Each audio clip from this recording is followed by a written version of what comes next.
Okay, good morning, everyone. Thank you, Prime Minister, and thank you, Prime Minister, for that great news about vaccines for children. That is really great news for children, for families, for schools, and for our economy. When the COVID crisis hit, our government quickly launched diverse general programs to help soften the greatest economic shock in the country since the Great Depression. The objective was simple: preventing as much as possible the economic consequences and help workers and employers throughout the pandemic and the restrictions that were caused by it. From one part of the country to the next, these programs gave some oxygen to workers and businesses. It protected millions of jobs, and it helped hundreds of thousands of Canadian businesses to continue their activities at the worst part of the pandemic. Support measures were always designed to be temporary, to get us through the crisis. Thankfully, as the Prime Minister has just pointed out, we're now in a new phase, one that is very different from the darkest days in our fight against COVID. We have recovered lost jobs, vaccination rates are high and will get higher as it becomes possible to vaccinate more of our children. Borders are reopening, and the fourth wave appears to be coming under control in many parts of the country. Last month, as the Prime Minister has just reminded us, we reached our goal, as promised in last year's throne speech, of creating 1 million jobs. Canada has now recovered 100% of the jobs lost in the depth of the COVID recession. And compare that to the United States, which has only recovered 78%. Children are back in school. We have accomplished all of this together while sticking to health restrictions that have saved lives. And by that essential measure, Canada is second only to Japan in the G7. So there are many reasons to be optimistic about what we've already achieved. Our economy is rebounding, and we are winning the fight against COVID. However, it's also true that the recovery is uneven and that the health measures that are saving lives continue to restrict some economic activity. That is why today we are announcing what we very much hope and believe is the final pivot in delivering the support needed to ensure a robust recovery. The existing income and business support programs will end on October 23rd, as previously announced. We are moving from the very broad-based support that was appropriate at the height of our lockdowns to more targeted measures that will provide help where it is needed while prudently managing government finances. And now I'll outline the new programs that we intend to put in place as of October 24th. Premièrement, first, I'm going to talk about the support we're going to continue offering for employment and businesses. We'll continue paying attention to jobs and growth. This is why we're going to extend the hiring program for Canada's recovery until May 7th, 2022, at a rate of 50%.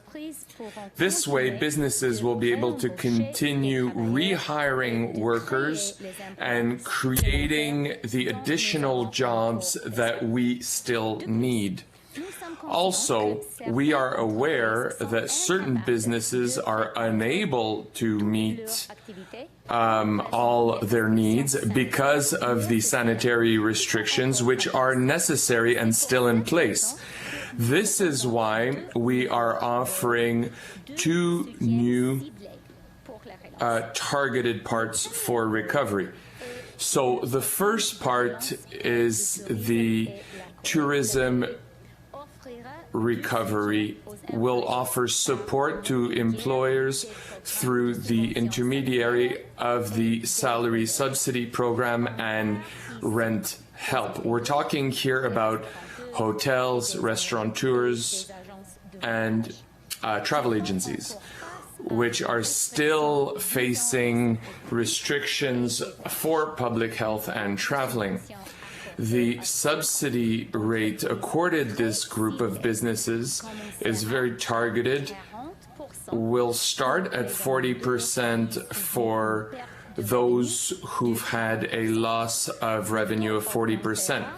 The rate will increase based on the loss of revenue until a maximum of 75%.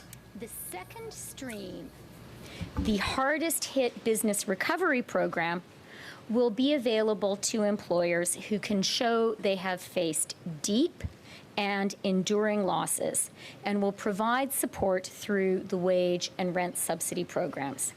The subsidy rate for this group will start at 10% for applicants with a 50% revenue loss, increasing to a maximum 50% subsidy for those with a 75% revenue loss.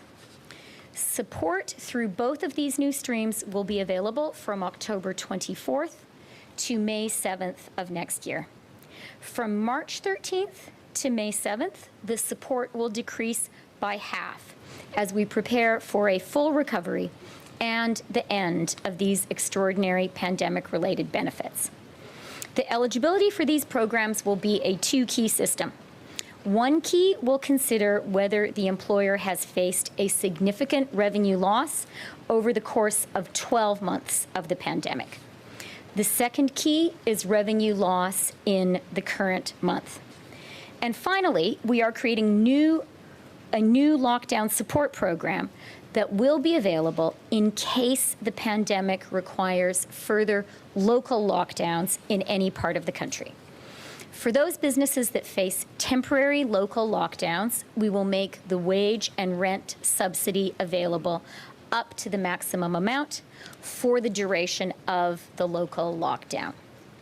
We're putting this insurance policy in place now to ensure that provinces, territories, and municipalities can continue to make the right public health choices, knowing that support will be there for workers and businesses. We are also going to keep our electoral commitment to offer support to artists and techs. Second, we will have certain adjustments to the revenue support program created in the pandemic to fit with the new phase of the recovery.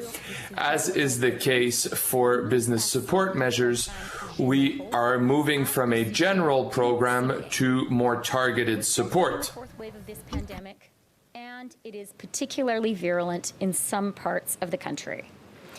Temporary local lockdowns are still a possibility in the months to come. We want Canadians to know that we intend now to put in place a measure that would snap into action immediately to support workers in the event of a new local lockdown. As the CRB has done up until now, this new benefit, the Canada Worker Lockdown Benefit, would provide $300 a week to workers who are subject to a lockdown, including those who are ineligible for employment insurance. We also know that Canadians across the country may need continued support from the Canada Sickness Benefit and the Canada Caregiving Benefit. We all need to protect ourselves and one another by staying home when we're sick. And our children, many of whom still cannot be vaccinated, are particularly vulnerable, which means parents may need to be able to stay home to take care of them. So we intend to extend eligibility for both of these benefits until May 7th of next year, and will increase the maximum duration of each benefit by 2 additional weeks. We estimate the total cost of these measures from October 24th through to May 7th of next year will be $7.4 billion. That compares to the $289 billion we have spent on income and business supports since the start of the pandemic. Our government understands the proud heritage of Canada when it comes to its prudent financial management and the importance of preserving this tradition. Required unprecedented government spending in Canada and around the world. Canadians supported that unprecedented spending because they understood that it was not only the compassionate thing to do, it was the economically smart thing to do. And they understood that providing support to businesses and workers during lockdowns allowed us all to do the right thing together and to save lives. Aujourd'hui, au moment Today, at the moment when the economy is recovering and jobs are being created, where we are getting vaccinated and restrictions are lifted carefully in our communities and at our borders, it's now time to adapt our supportive measures for income and businesses to those happier circumstances. Support needs to be more narrow, more targeted, and less expensive. And we need to look forward to the day, now not too far off, when we will be able to bring it to an end entirely.